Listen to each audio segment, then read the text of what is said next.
Hello, this is Doc Cummins from Decision Games. I'm here with Joseph Miranda, designer of Sixth Fleet. We're going to take a quick preview of the game that will be out later this year. And this is a game that is in our Deluxe Edition series. It was originally published in Modern War and is now updated for this boxed game release.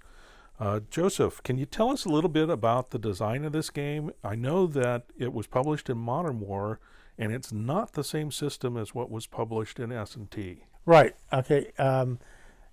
SPI published their Sixth Fleet back in the 70s. It used a completely different system from the one we're using here.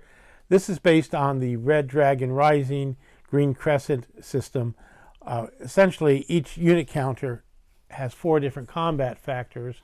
One's for anti-ground, one's for anti-air, one's for anti-surface ships, and one's for anti-submarine warfare. Units also have a movement or range, and I added in an electronic warfare rating. This is used to determine order of combat. So the way it works is that the higher a unit's electronic warfare rating is, the greater chance it has of getting a first fire in. So this way there's a qualitative difference as well as quantitative to the various units. And you have to think in terms of reconnaissance and jamming the other guy's stuff. Okay, there are 2 game scenarios. One is set in the 1970s, one in the 1980s. In the 1980s, you get better ships. You also get cruise missiles, so you can see the impact of technology.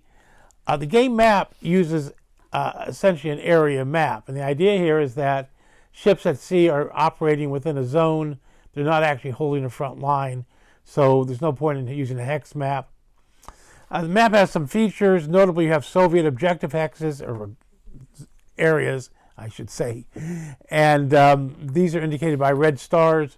So if they could take Malta, Crete, and Istanbul, they're dominating the Mediterranean. There are also a couple of command control centers, and these give NATO extra action. So the way the game works is that you take an action, you move a force, you fight, or do logistics. So the more actions you have, the more flexible you are. And so the idea here is that the Soviets can take Istanbul. They can then move into the Mediterranean, so they get more actions. So there's a reason to deal with various geographical areas.